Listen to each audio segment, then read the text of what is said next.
Today we'll be talking about self-defense and when it justifies the use of deadly force. Hello and welcome to Talks on Law. I'm Joel Cohen. Today we have the pleasure of being joined remotely by a criminal law expert, Professor Kimberly Ferzan of the University of Pennsylvania School of Law. Kim, welcome to Talks on Law. Thanks so much for having me, Joel. Kim, let's jump right in. We all think we know what self-defense is, but what's the definition, I suppose, under the law? Self-defense is what's called an affirmative defense. When someone has done something wrong, they've assaulted someone, they've killed someone, they can come forward with a defense where they say, even though I've committed the crime, you shouldn't punish me. And defenses can be divided into justifications where the person said, I did the right or permissible thing, or excuses where they say, I did the wrong thing, but I'm not blameworthy and you shouldn't punish me for it. So do I have it right that it's self-defense whether or not you are actually in danger? It's still self-defense if I was wrongly under the impression that I was in danger? Yes, but it depends a little bit. So we can divide that into whether or not your belief is reasonable or unreasonable. So if you reasonably believe that you're being threatened, even if you get it wrong, you won't have committed a crime. And we may think that's right? That we want ethically well-disposed people to not only act on their beliefs, but when their beliefs are the same beliefs anyone else should have, then we shouldn't be punishing them. On the other hand, if you have a belief and your belief is unreasonable, then jurisdictions are going to treat you differently.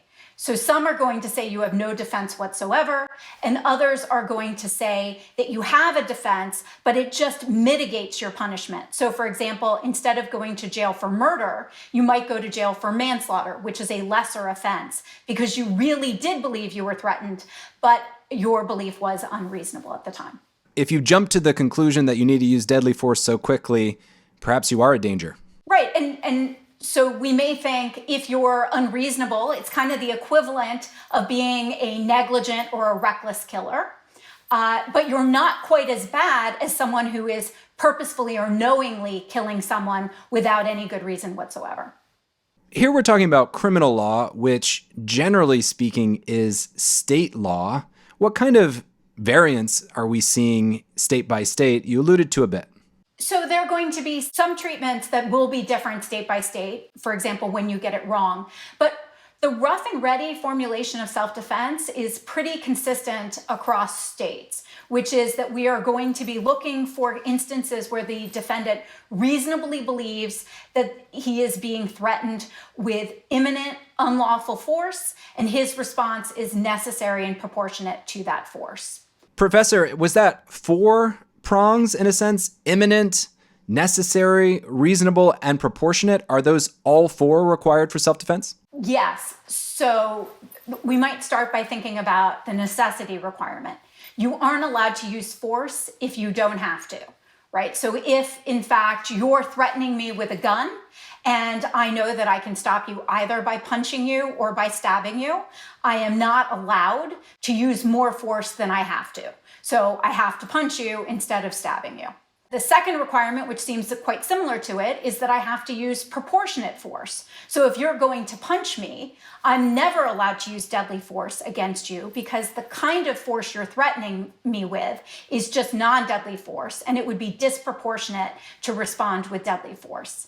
Now, you can think about how in real life that could be really nuanced and fine-grained, but jurisdictions are just generally going to split this into deadly force and non-deadly force. When somebody's threatening you with non-deadly, you can only respond with non-deadly. When they're threatening you with deadly force, which could be they're really going to kill you, threats of serious bodily injury, threats of very serious crimes, then and only then are you allowed to respond with deadly force. If someone's threatening you with a gun, that's always going to be justification for deadly force. Typically, if you see someone who's pointing a gun at you, it is going to be reasonable for you to believe that you are facing a threat of deadly force.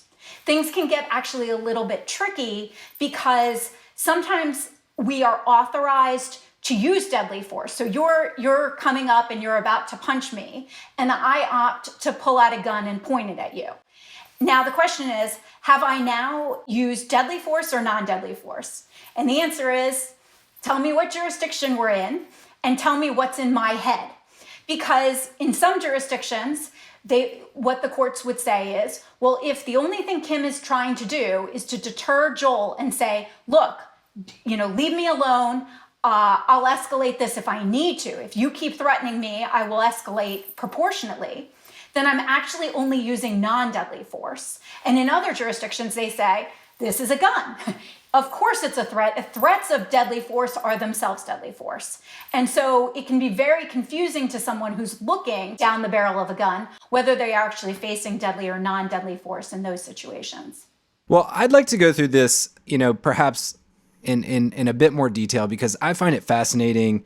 I'm sure we've all thought about the scenario where you're attacked, or the scenario where someone perhaps breaks into your home. What one would do, what one should do, and what one could do may all be different. But let's talk about it in terms of what could be permitted under the self-defense doctrine.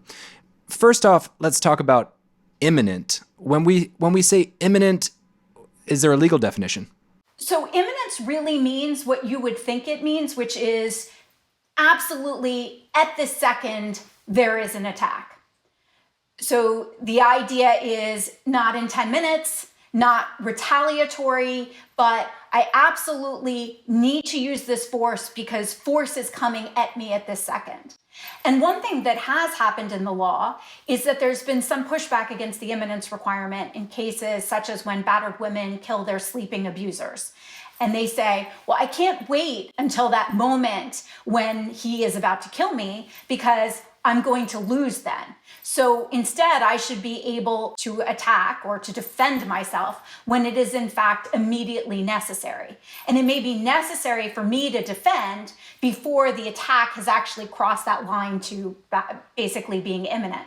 So the Model Penal Code, which was drafted by the American Law Institute, actually uses an immediately necessary standard instead of an imminent standard. And some jurisdictions have followed suit to broaden the imminence requirement so that it's a little bit more fair for defenders who can't wait till that last moment. That's quite a powerful example. And I imagine under those cases, they would have to show that not only was it the only way that they could defend themselves, but the sleeping person also didn't present an opportunity for them to run away and leave the home. That's absolutely right. That the cases where someone says, I reasonably believed I was about to be attacked by someone who's sleeping, right? Those are exactly some of those cases where they're gonna lose. It was unreasonable. And you'll sometimes see then the move from murder to manslaughter to take into account that the person actually had unreasonable beliefs.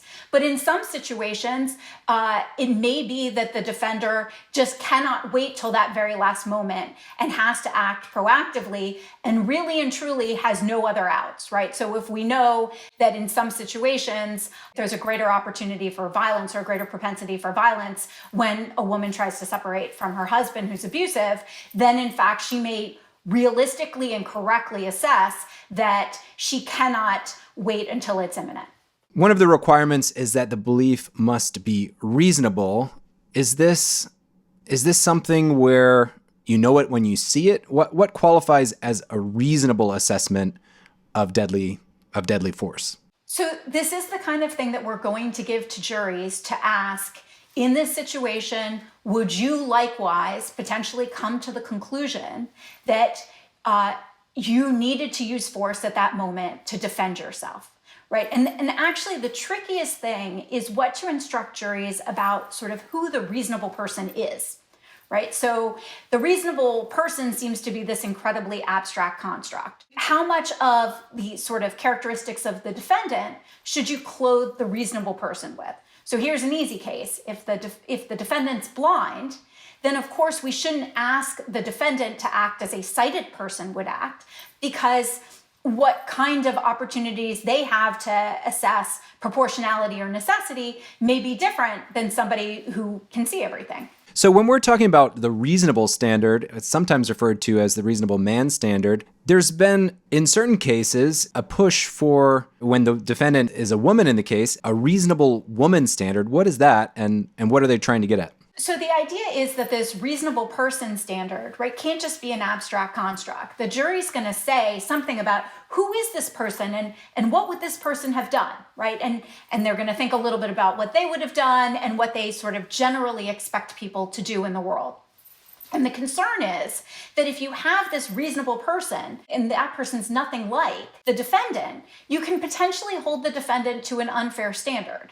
So I'm 5'1.5", and I'm very slow when it comes to running. And so the idea of the question of whether the reasonable man could retreat or the reasonable man could only use his fists is a very different question than the question about whether it would be reasonable to expect the same things of me.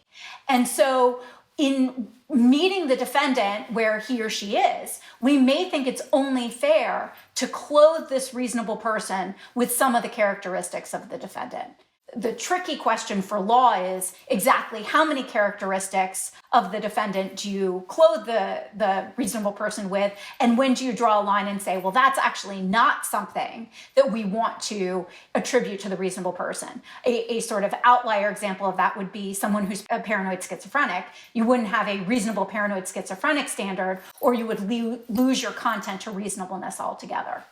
I don't imagine the reasonable paranoid schizophrenic standard as being something definable either. Right. And in many places in law, exactly these kinds of things come up, and it's exactly those kinds of jury instructions where the jury is glazed over and commentators say, we can't be doing this, we've got to fix it. One of the things you mentioned, the proportionality requirement, I find personally very complex or difficult to get my head wrapped around, because does it suggest if someone's coming at you and says, hey, Joel, I'm going to beat you up, and the only way I could defend myself would be using deadly force, well, according to the law, I need to just take the beating. So that's right, that according to the law, you just need to take the beating.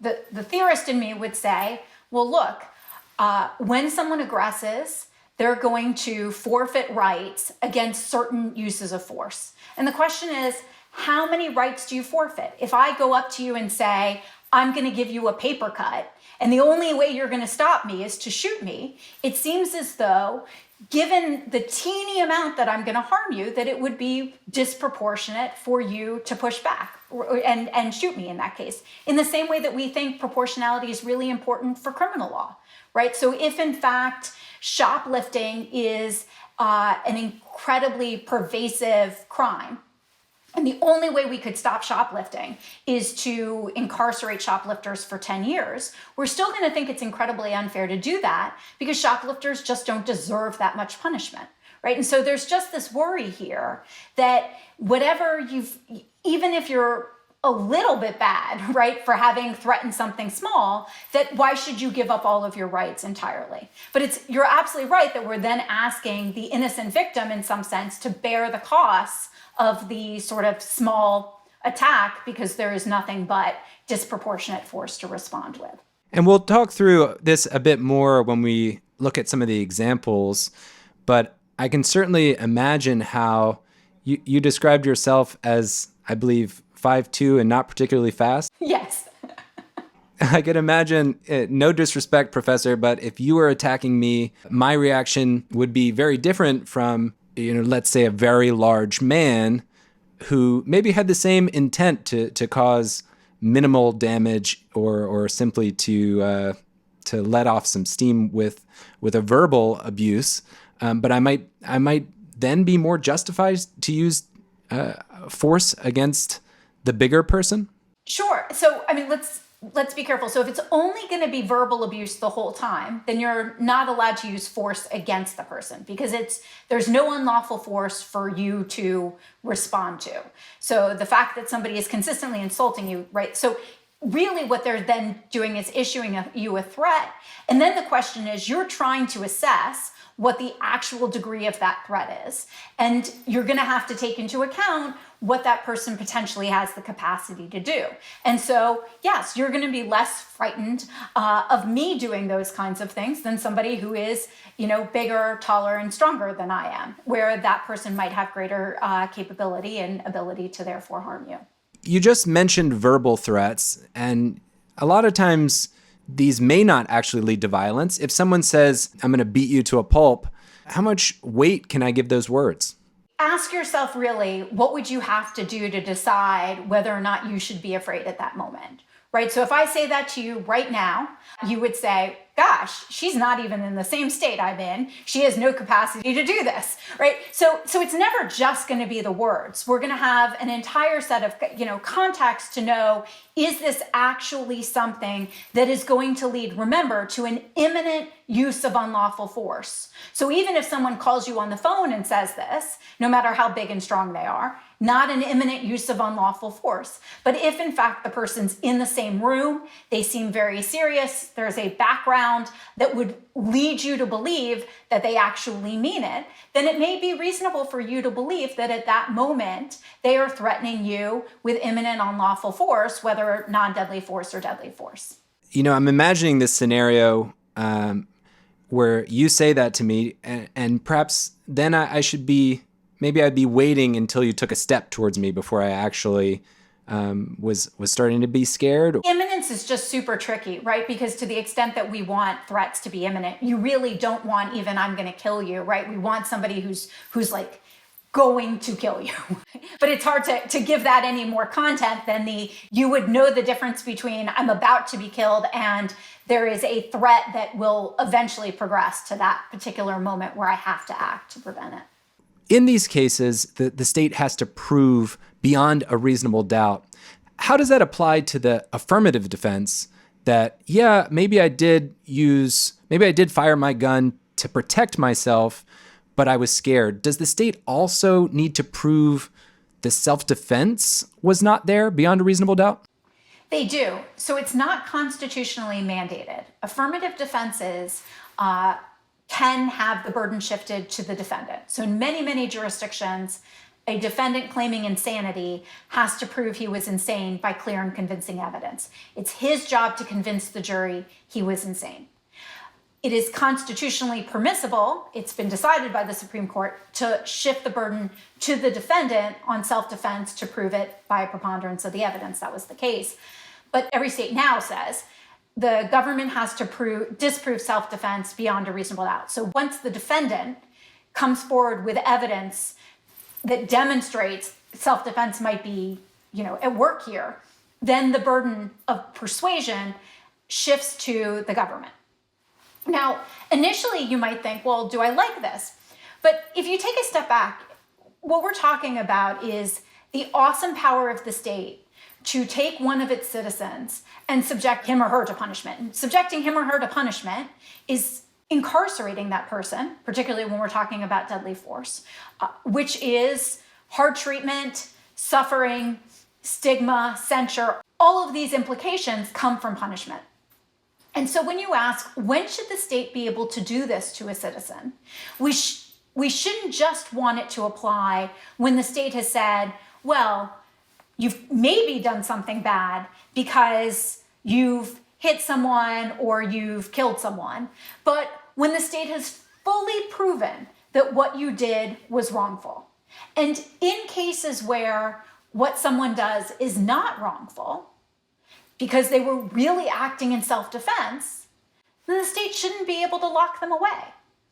So a proof beyond a reasonable doubt standard protects all of us. It just so happens that some of the cases that tend to be the ones that capture the media or the popular imagination are cases where we're much more skeptical of the self-defense claim, and so we're wondering why it is that the state would bear this enormous burden. But it really does bottom out in what we think the state should have to prove before it gets to harm us. And we'll be discussing some of those contentious cases a little later in the conversation. When we're talking about self-defense, you said imminent threat.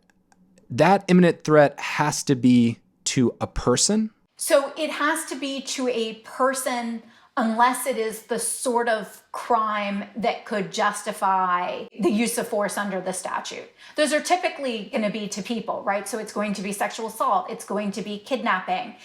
Burglary is the one that probably gets trickiest because somebody could commit burglary in order to harm a person, or they could commit burglary in order to steal your things, right? And so if you're allowed to use deadly force against burglary, you're in some sense allowed to use deadly force to protect your things.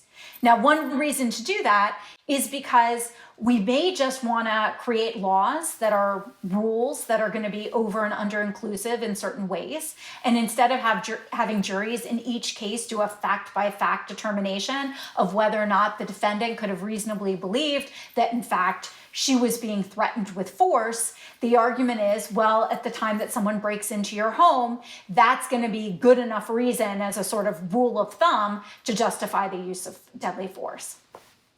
It's not a clear-cut line that it has to be a threat against a person. Right. And even your money or your life will typically justify the use of deadly force, even though in some sense you could hand over your money.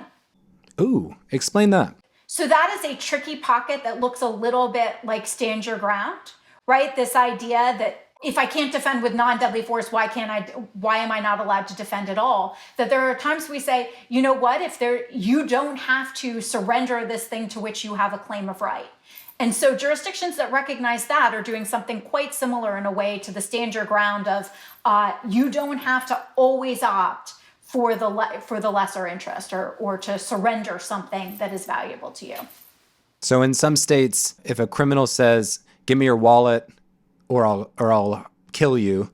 Give me your wallet and I'll leave peacefully and you can go about your day. In some states, I could still use deadly force. That's right. How about self-defense when it's a threat to another person? Does that still justify the affirmative defense? So defense of others is a widely recognized affirmative defense as well. The trickiest thing that happens here is the question about whether or not, when you're assessing the belief, you want to stand in the shoes of the person you're protecting or the defendant's own shoes. And those can come apart in certain cases. So the famous case is a case called People versus Young in New York, where two plainclothes police officers were attempting to effectuate an arrest, and the person they were trying to arrest was fighting back. And the defendant came upon this and thought, I'm seeing two people beat up one person, and intervened in favor of the person who was being arrested.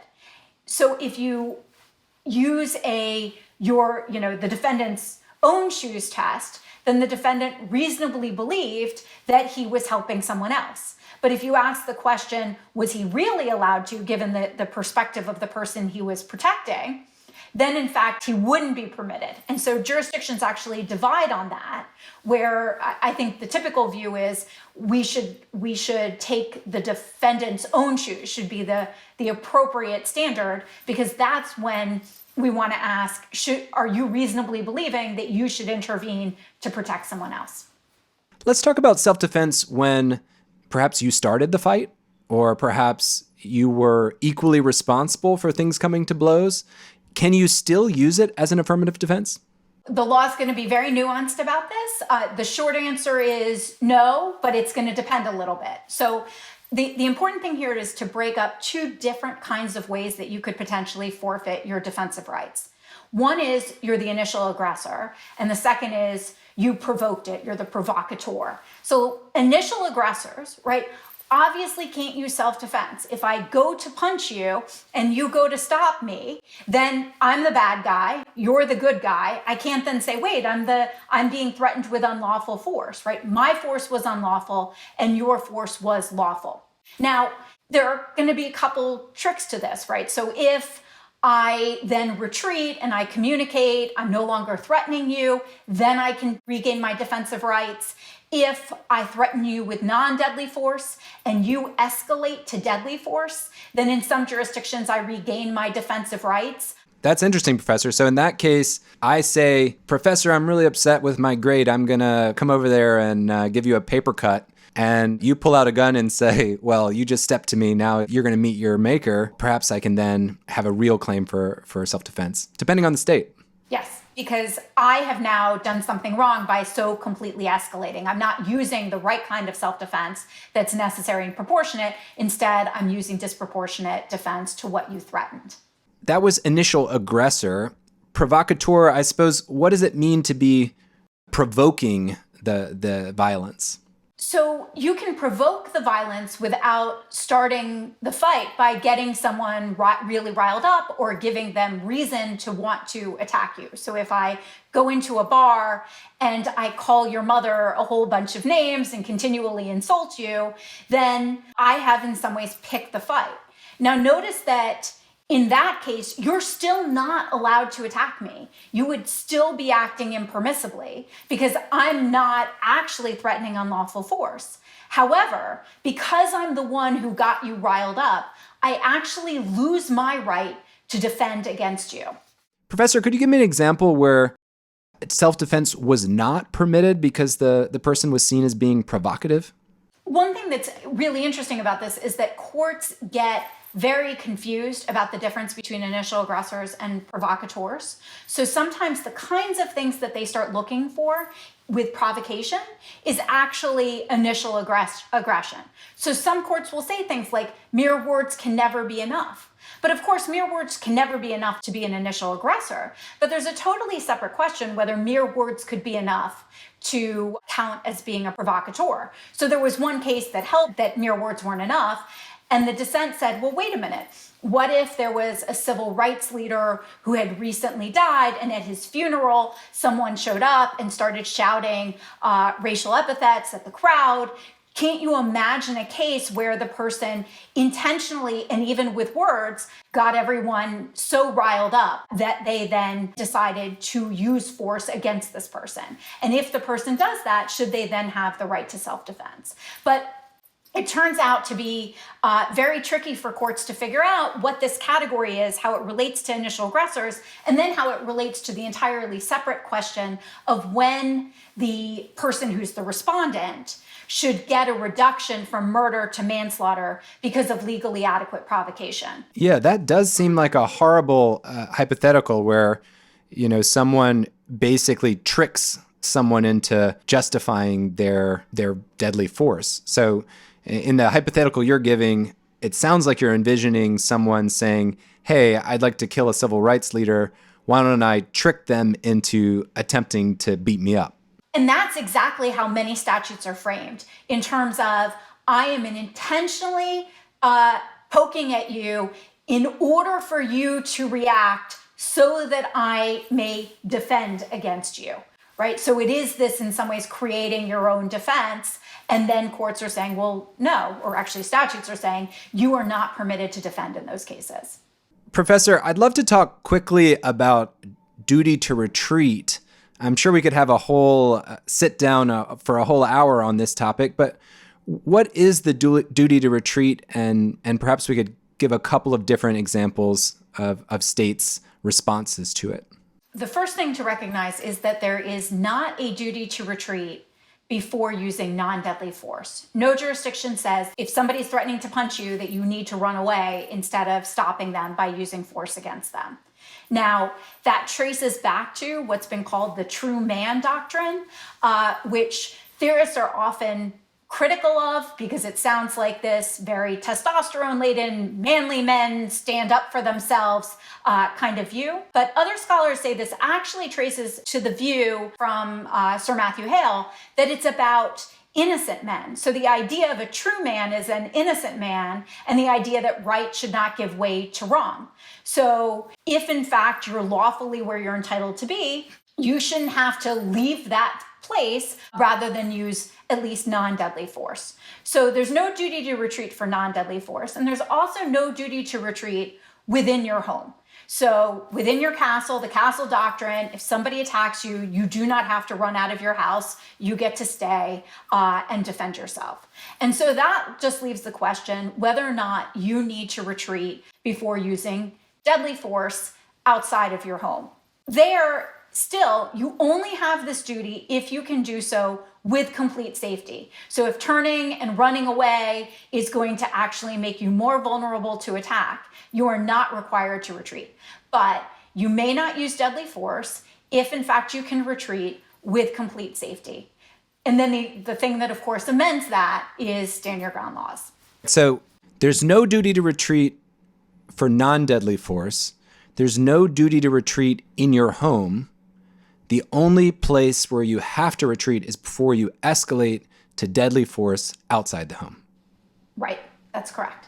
Assuming that your jurisdiction does not have a stand your ground law, because what the effect of stand your ground is to say you also don't have a duty to retreat before using deadly force.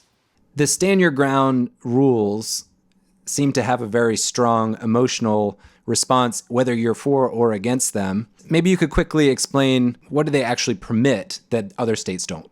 What's important about stand your ground laws is that sometimes we think that it's a complete abandonment of proportionality and necessity. And I think it's important to recognize that that's wrong. So it is still true that if someone comes at me with a knife and I have the opportunity to either punch them or shoot them, that stand your ground jurisdictions will require me to punch them. I'm not allowed to use force that isn't necessary. I'm also not allowed to use force that is disproportionate. So if someone comes at me to punch me, I am not allowed to stand my ground and use deadly force. So we still have proportionality and necessity at work, except for the fact that we remove the requirement that defendants are required to run away if they can retreat with complete safety. And one thing that I've pursued in my work is that in many ways that makes citizens quite like law enforcement, because law enforcement is also governed by proportionality and necessity requirements, but law enforcement does not have to retreat. And although we now value de-escalation in many different ways in policing, you can also understand why you wouldn't want police to run away when faced with culpable assailants, that you would want them to be able to stand their ground. And that's effectively what we're doing, is we're turning citizens into law enforcement with our stand your ground provisions. Yeah, and I imagine people would have varying opinions of whether or not that is wise or appropriate. I think that's exactly right. One thing that we're starting to recognize that we haven't recognized before is that every state has citizens arrest laws. And the impact of citizens arrest laws are extremely broad compared to stand your ground. So stand your ground is actually more rhetorical because it's practically redundant with many of the ways that citizens are already entitled to use force in many jurisdictions. They are already allowed to go out in the name of the state and use force against their fellow citizens. In some jurisdictions, that's going to include deadly force. And they can use force in response to everything from felonies to misdemeanors to, in some jurisdictions, breaching the peace. One case held that breaching the peace was when the person who was ultimately arrested cursed at the defendant. And the argument was that when you curse at someone, that is breaching the peace, and therefore the defendant acted appropriately in executing a citizen's arrest. Wow. So we actually have these incredibly broad laws on our books that are allowing citizens not just to stand their ground when they're defending themselves, but to actually go on the offense and arrest and use force in the name of the state. And I actually think we should be more focused on that. This seems incredibly difficult for running the math in your head. If you have a right to defend yourself, someone else has some perceived or real right to use force against you as a temporary officer.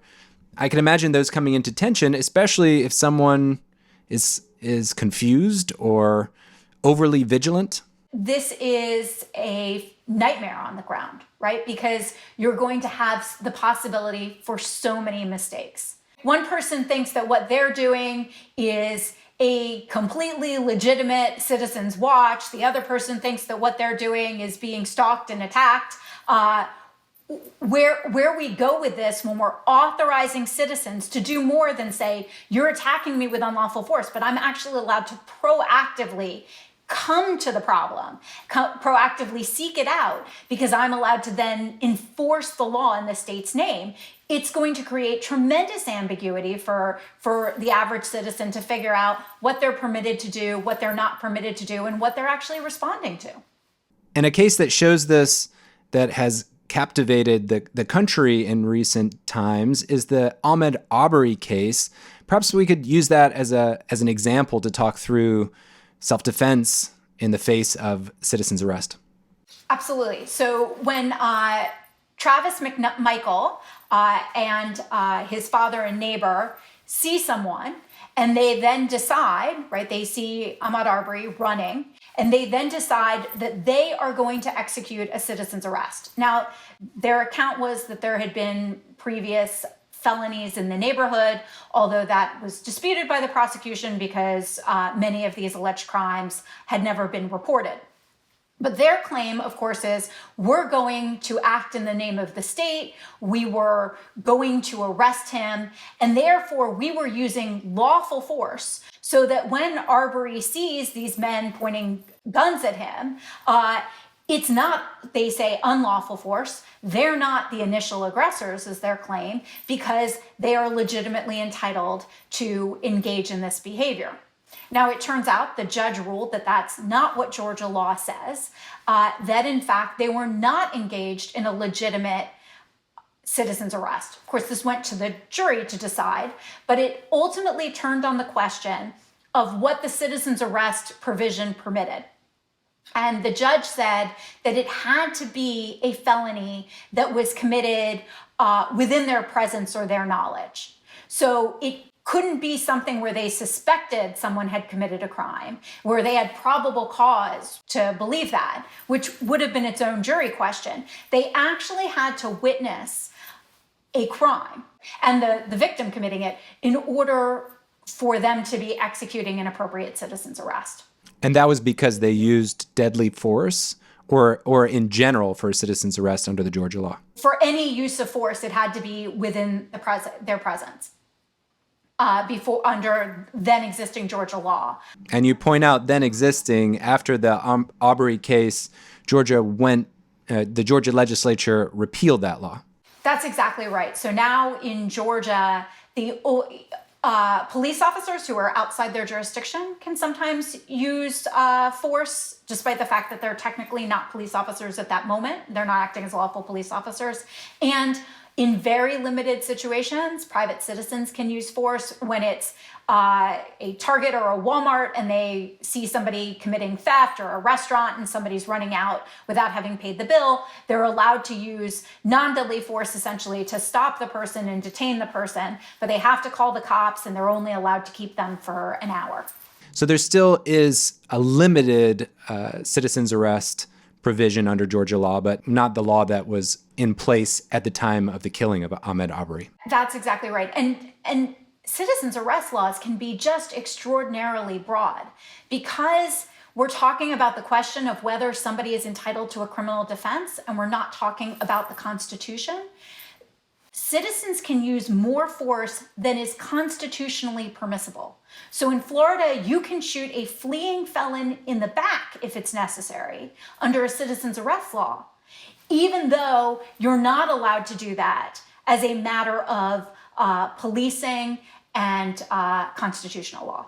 If I see someone in Florida break into my house and steal a $20 portable speaker and they're running away, I could be justified, or I wouldn't be prosecuted for killing them?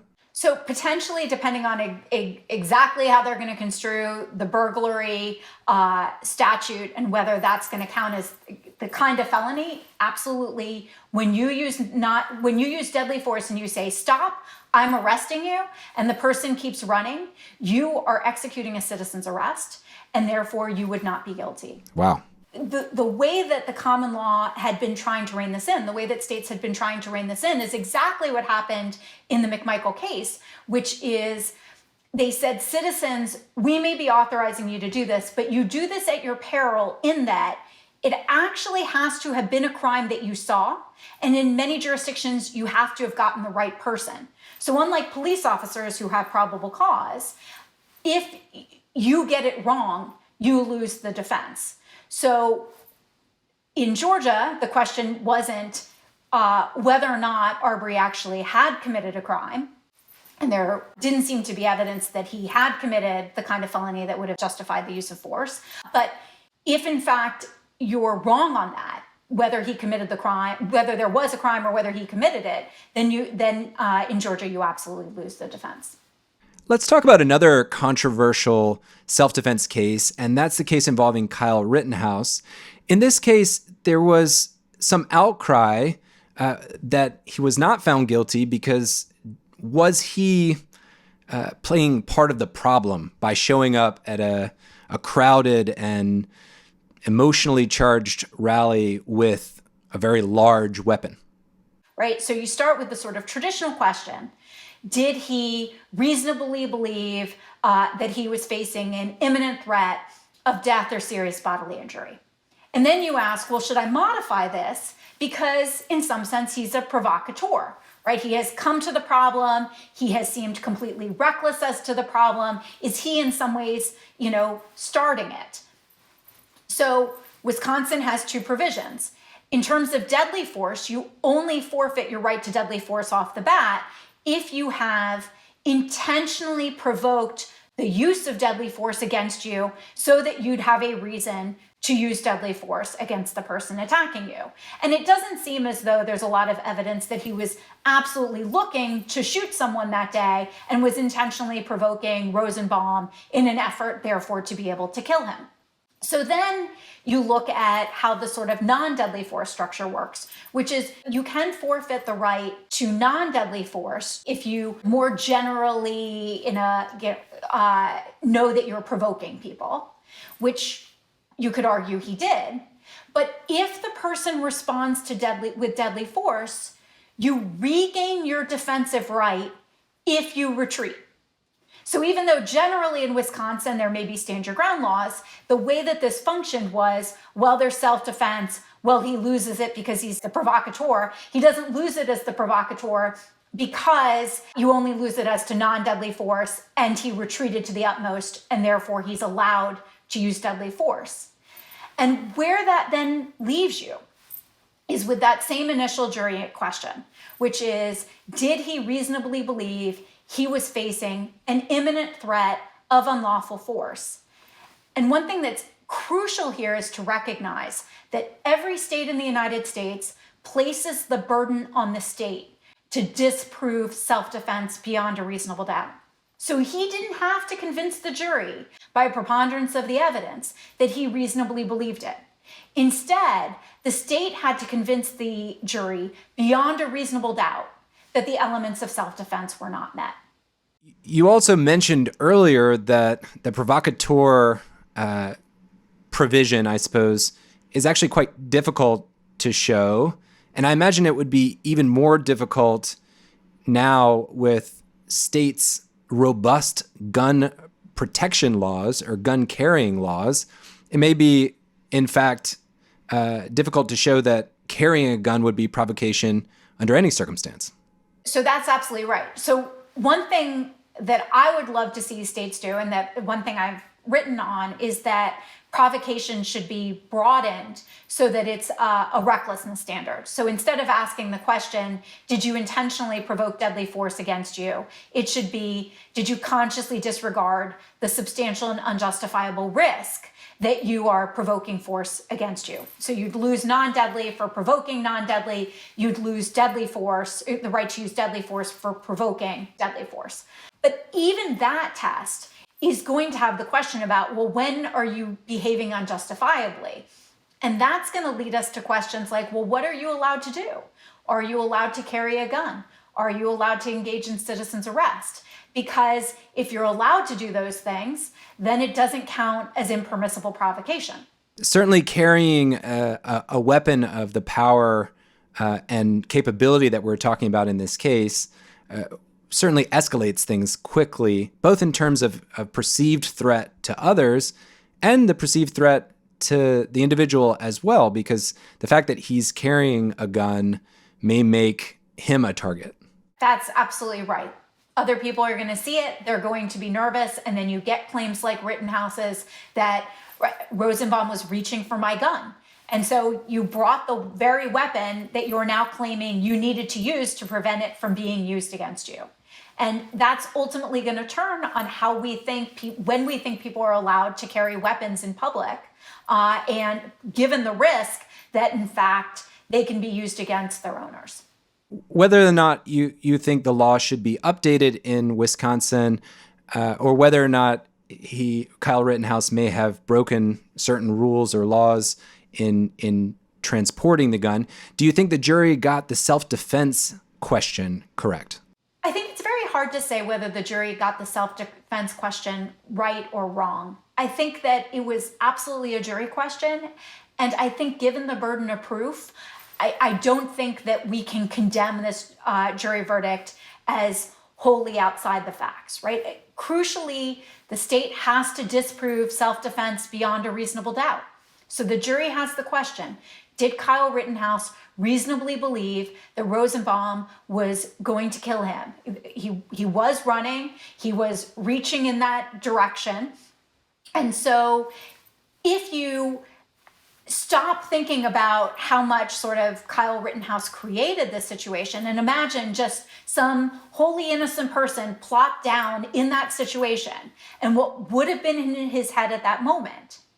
And then again, remember, the state has to disprove self-defense beyond a reasonable doubt. Then there's got to be space for jury verdicts on each side. I think that if the jury had convicted, there would have been room for them to do that, and there was room for them to acquit here. Let's look at another, perhaps notorious, at least controversial example of self-defense. What happened in the case involving George Zimmerman? So in the Zimmerman case, Zimmerman was part of a Citizens Watch, and he noticed Trayvon Martin walking around and decided that in the wake of previous crimes in the neighborhood, that he was going to decide that Martin was suspicious, right? And there was nothing that Martin did. There was no crime committed by Trayvon Martin. He was walking home with a bag of Skittles or something like that. With a hoodie on. That's exactly right. And Zimmerman did call the police, and the police specifically told Zimmerman to stop pursuing Martin and to leave it that the police were on their way. Nevertheless, he continued to pursue Martin. And at some point, according to Zimmerman, and of course Zimmerman's story is the only one we have, right? Trayvon Martin decided to turn on him, and there was a physical altercation. And at some point in time, Zimmerman claims that he feared for his life, that Trayvon Martin was on top of him, punching him, pushing his head into the concrete, putting his hand over his mouth, and potentially going to kill him. And it was therefore that Zimmerman reached for his gun and killed Trayvon Martin. And there are some really important takeaways to this case. I mean, the first is that it was often spoken of as a stand your ground case. And it's not a stand your ground case because at the moment that Zimmerman used deadly force, there was no question that on his theory or on his argument, he couldn't safely retreat. So this isn't a case where he could have used something else or run away. That's not the problem. The problem is, again, that someone seems to be picking a fight.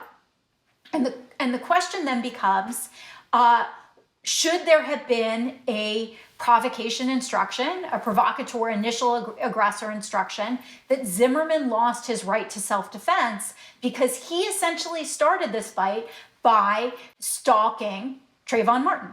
Now, the way that the defense presented Florida law to the judge was, look, this is going to be reversible error under our jurisprudence. There has to be a threat of force or there has to be force or a threat of force. So really an initial aggressor kind of question, not a provocateur question. And the judge said, you're right, just walking behind someone isn't a threat of force. Now, one thing to say is the judge maybe gets that wrong because the question is, did Trayvon Martin perceive that to be a threat of force? But the other thing to recognize again is that separate and apart from being an initial aggressor, you can provoke the fight without being the first to attack. So the question is, what business did Zimmerman have engaging in this behavior where he was essentially stalking Trayvon Martin, chasing him down at that time? And if he's the one who provoked it, then he should lose defensive rights. Now, of course, the one wrinkle to that is, if we adopted the Ferzan view that let's look at this as recklessness, did Zimmerman consciously disregard the substantial and unjustifiable risk, right, that he was starting the fight, that he was starting an affray or a deadly affray? Zimmerman would then respond, well, I'm part of a neighborhood watch. I'm engaging in the same kind of citizens arrest behavior that we're seeing all over the place. And that's why it's so crucial that we limit citizens arrest, because for so long as citizens are allowed to go on the offense, then they no longer are forfeiting their defensive rights when they behave the way Zimmerman did. Now, Zimmerman was told, stay in the car. So he should have lost his defensive rights. He shouldn't have thought he could continue to go after Martin. But we are creating tremendous ambiguity here when we have stopped telling citizens to act in self-defense and told citizens that they're allowed to proactively search out criminals. And before we leave that case, what did the jury determine, or how was it resolved? So he was found not guilty. And partly because there was no alternative side to the story because Trayvon Martin wasn't there. So that is certainly a problem with any use of deadly force that results in a death, is that we're only going to get one side of the story. I mean, interestingly, if we reformed our laws in particular ways, we might think even just looking at George Zimmerman's confession or his statement to the police officers, you could get everything you needed about how he actually forfeited his rights by following Trayvon Martin in the way that he did and pursuing him even after having been told not to. Of course, if the laws were to change, defendants might likewise wise up to what they should and shouldn't confess to originally. Well, Professor, to play devil's advocate, there's a difference between following prudent advice, go home, stop following this person, and doing something that's perhaps imprudent but not illegal. In public, I can walk around and follow someone to make sure they're not committing a crime. So it's always going to be a factual question, right? At what point in time do you recognize that you are potentially getting someone very upset in ways that would cause them to respond defensively? So it's one thing for you to keep a reasonable distance and be curious. What is that person with the funky briefcase doing? I want to see. And quite another to be actively pursuing someone else and really then potentially causing them fear, potentially getting them very upset. We're not permitted to do those kinds of things with other people. And if we do that, recognizing those kinds of impacts, why shouldn't we then lose our defensive rights when we get the very risk we're aware we're creating? And I'm not saying you should lose rights when you're unaware of it. I wouldn't even have people forfeit rights when they're unreasonably unaware of it. But when you recognize this is exactly the kind of risk I'm creating, then you should lose your rights in the same way that you don't poke bears or hit beehives with baseball bats, right? In my mind, you could do something silly, or you could do something risky where you end up getting someone else killed, where it still wouldn't be murder, but it would be some type of a crime, perhaps negligent homicide or manslaughter. So a lot of work gets done with what's the risk that the person is aware they're creating, right? So that's the first thing, which is you actually have to recognize, I'm consciously disregarding this risk that I am going to provoke someone to use force against me. And then the second part of it is that behavior has to be unjustified. So there may be times when you think, I really want to hold a surprise party for my best friend, and gosh, there's some chance that he's going to completely panic over when the lights go on and everybody screams. But it's potentially justified by the fact that, look, we're good friends, and actually he would want this kind of party, even though there's some risk that he'll, react with force, right? So there's room to make sure that we're not having people forfeit rights unless they're really aware of the risk they create, and the risk they create is absolutely unjustified, right? Otherwise, this view would say things like, if you walk through Central Park in the middle of the night, you're running the risk of being attacked. I'm absolutely not saying that, right? Because of course you are justified, your strong liberty interest in being able to go where you want to go allows you to walk through the park at night. But I think it's a very different question when you're actively pursuing someone, whether or not you have that right to actively pursue, when you're claiming that your right to do that is in the name of the state, and the state has already told you, stay in your car.